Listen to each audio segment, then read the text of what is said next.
Chapter 8. The first thing you will learn today is how to shoot a gun.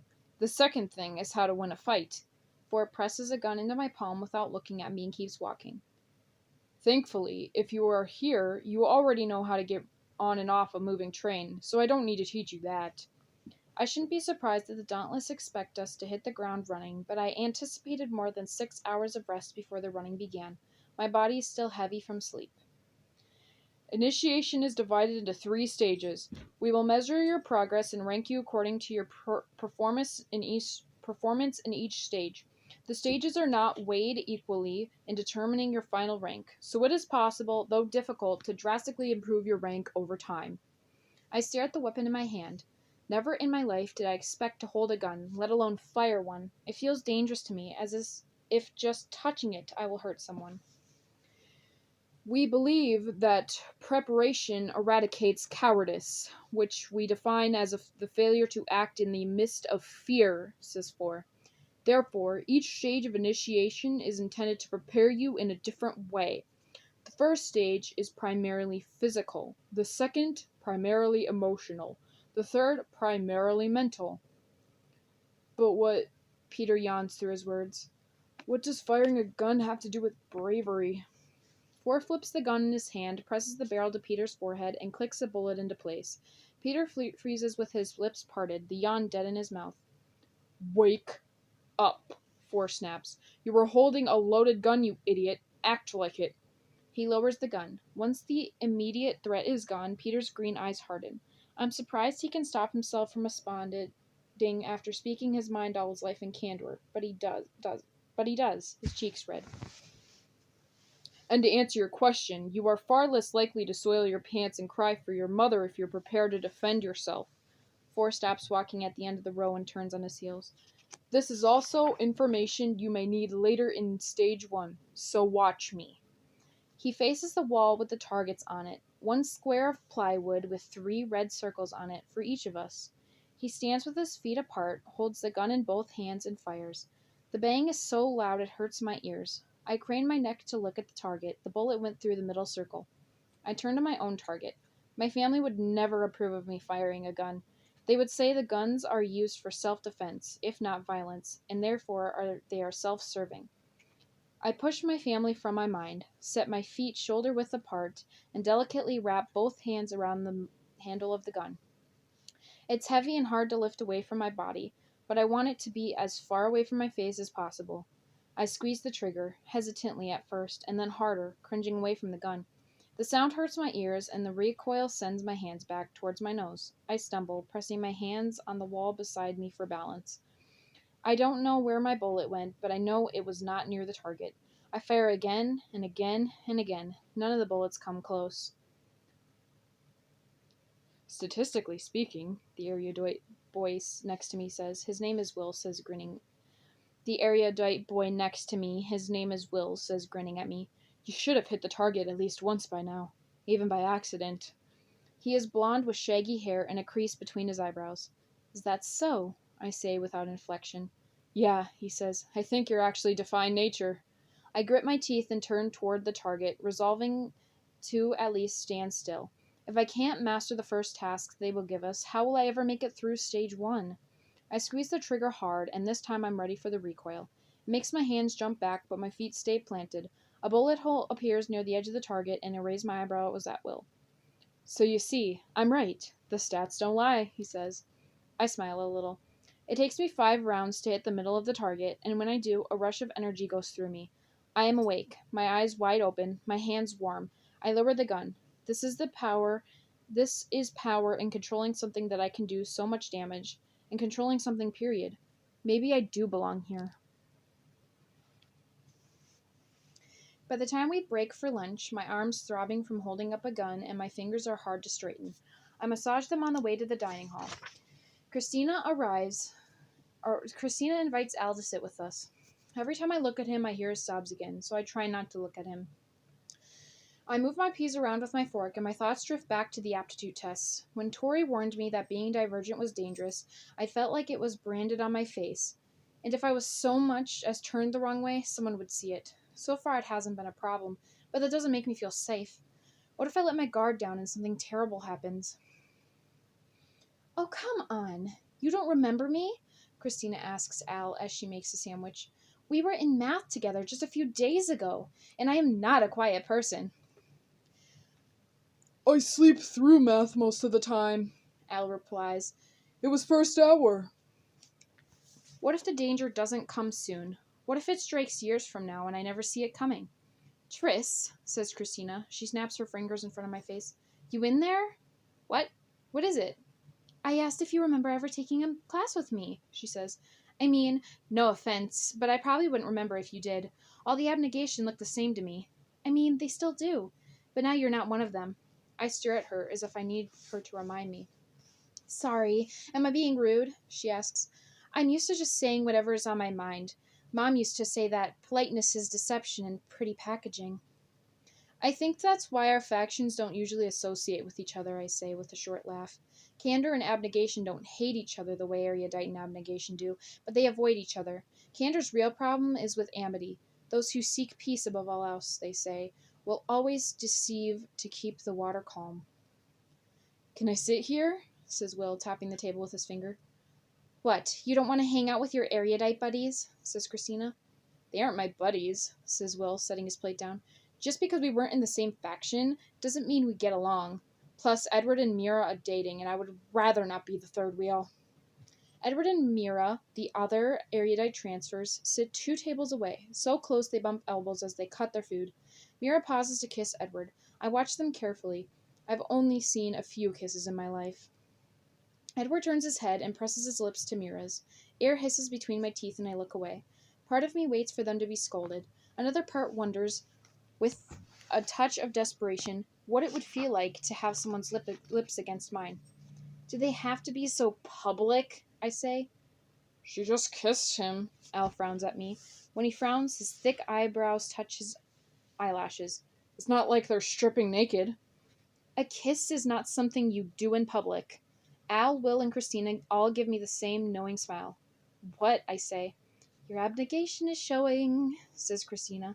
The rest of us are all right with a little affection in public. Oh, I shrug. Well, I guess I'll have to get over it then. Or you can stay frigid, says Will, his green eyes glinting with mischief. You know, if you want. Christina throws a roll at him. He catches it and bites it. Don't be mean to her, she says. Frigidity is in her nature, sort of like being a know-it-all is in yours. I'm not frigid, I explain. Don't worry about it, says Will. It's enduring. Look, you're all red. The comment only makes my face hotter. Everyone else chuckles. I force a laugh, and after seconds, it comes naturally. It feels good to laugh again. After lunch, 4 leads us to a new room. It's huge, with a wood floor that is cracked and creaky and has a large circle painted in the middle. On the left wall is a green board, a chalkboard. My levels teacher used one, but I haven't seen one since then. Maybe it has something to do with Dauntless priorities. Training comes first, technology comes second. Our names are written on the boards in alphabetical order. Hanging at 3-foot intervals along one end of the room are faded black punching bags. We line up behind them, and 4 stands in the middle where we can all see him. As I said this morning, says 4, next you will learn how to fight. The purpose of this is to prepare you to act, to prepare your body to respond to threats and challenges, which you will need if you intend to survive life as a Dauntless. I can't even think of life as a Dauntless. All I can think about is making it through initiation. We will go over technique today, and tomorrow you will start to fight each other, says 4, so I recommend that you pay attention. Those who don't learn fast will get hurt. 4 names a few different punches, demonstrating each one as he does. First against the air, and then against the punching bag. I catch on as we practice. Like with the gun, I need a few tries to figure out how to hold myself and how to move my body and make it look like his. The kicks are more difficult, though he only teaches us the basics. The punching bag stings in my hands and feet, turning my skin red, and barely moves no matter how hard I hit it. All around me is the sound of skin hitting tough fabric. 4 wanders through the crowd of initiates, watching us as we go through the movements again. When he stops in front of me, my insides twist like someone stirring them with a fork. He stares at me, his eyes following my body from my head to my feet, not lingering anywhere, a particular scientific gaze. You don't have much muscle, he says, which means you're better off using your knees and elbows. You can put more power behind them. Suddenly, he presses a hand on my stomach. His fingers are so long that, though the heel of his hand touches one side of my rib cage, his fingertips still touch the other side. My heart pounds so hard my chest hurts. I stare at him wide-eyed. Never forget to keep tension here, he says in a quiet voice. Ford lifts his hand and keeps walking. I feel the pressure of his palms even after he's gone. It's strange, but I have to stop and breathe for a few seconds before I can keep practicing again. When Ford dismisses us for dinner, Christina nudges me with her elbow. I'm surprised he didn't break you in half, she says. She wrinkles her nose. He scares the hell out of me. It's that quiet voice he uses. Yeah, he's. I look over my shoulder at him. He is quiet and remarkably self possessed, but I wasn't afraid that he would hurt me. Definitely intimidating, I finally say. Al, who is in front of us, turns around once we reach the pit and announces, I want to get a tattoo. From behind us, Will asks, a tattoo of what? I don't know. Al laughs. I just want to feel like I've actually left the old faction. Stop crying about it. When we don't respond, he adds, I know you've heard me. Yeah, learn to keep quiet, will you? Christina pokes Al's thick arm. I think you're right. We're half in, half out right now. If we want all the way in, we should look the part. She looks at me. No, I will not cut my hair, I say, or dye it a strange color, or pierce my face. How about your belly button? She says. Or your nipple, Will says with a snort. I groan. Now that training is done for the day, we can do whatever we want until it's time to sleep. The idea makes me feel almost giddy, although that might be from fatigue. The pit is swarming with people. Christina announces that she and I will meet Al and Will at the tattoo parlor and drags me towards the clothing place. We stumble up the path, climbing higher above the pit floor, scattering stones with our shoes. What's wrong with my clothes, I say. I'm not wearing anything gray anymore. They're ugly and gigantic, she sighs. Will you just let me help you? If you don't like what I put on you, you will never have to wear it again, I promise. 10 minutes later, I stand in front of a mirror in the clothing place wearing a knee-high length black dress. The skirt isn't full, but it isn't stuck to my thighs either, unlike the first one she picked out, which I refused. Goosebumps appear on my bare arms. She slips the tie from my hair, and I shake it out of its braid so it hangs wavy over my shoulders. Then she holds up a black pencil. Eyeliner, she says. You aren't going to be able to make me look pretty, you know. I close my eyes and hold still. She runs the tip of the pencil along the line of my eyelashes. I imagine standing before my family in these clothes, and my stomach twists like I might be sick. Who cares about pretty? I'm going for noticeable. I open my eyes, and for the first time, I stare openly at my own reflection. My heart rate picks up as I do, like I'm breaking the rules and will be scolded for it. It will be difficult to break the habit of thinking abnegation instilled in me, like tugging a single thread from a complex work of embroidery. But I will find new habits, new thoughts, new rules. I will become something else. My eyes were blue before, but a dull grayish blue. The eyeliner makes them piercing. With my hair framing my face, my features look softer and fuller. I am not pretty. My eyes are too big and my nose is too long, but I can see that Christina is right. My face is noticeable. Looking at myself now isn't like seeing myself for the first time. It's like seeing someone else for the first time.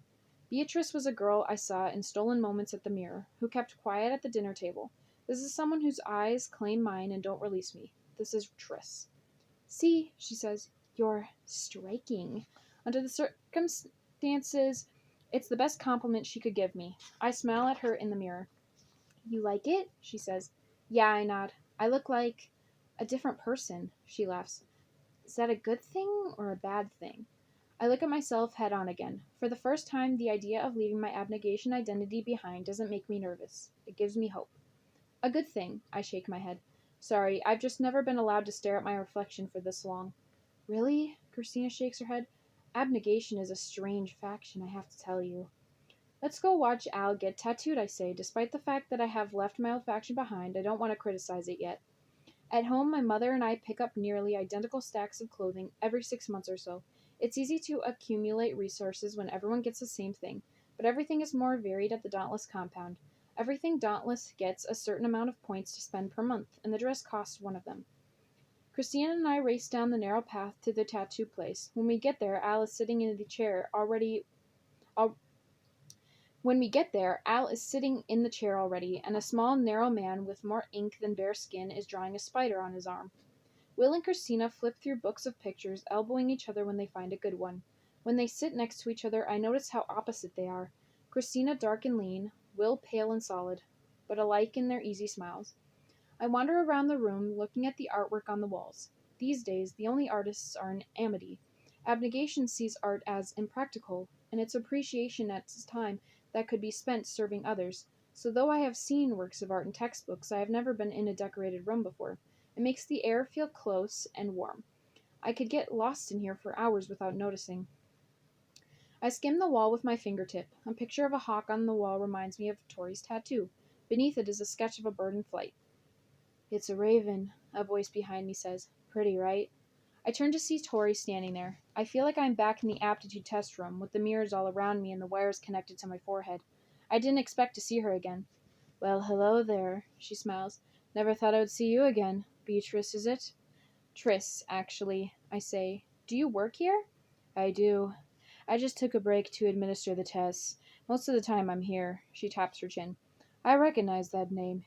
You were the first jumper, weren't you? Yes, I was. Well done. Thanks. I touch the sketch of the bird. Listen, I need to talk to you about. I glance over at Will and Christina. I can't corner Tori now. They'll ask questions.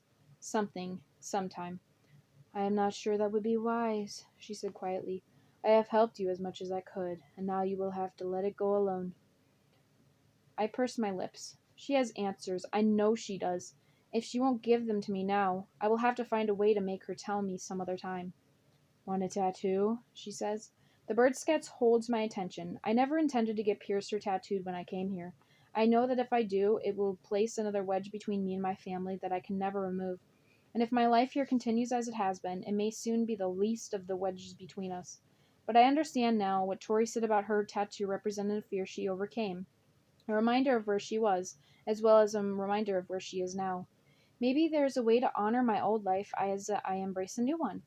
Yes, I say, 3 of these flying birds. I touch my collarbone, marking the path of their flight toward my heart, one for each member of the family I left behind.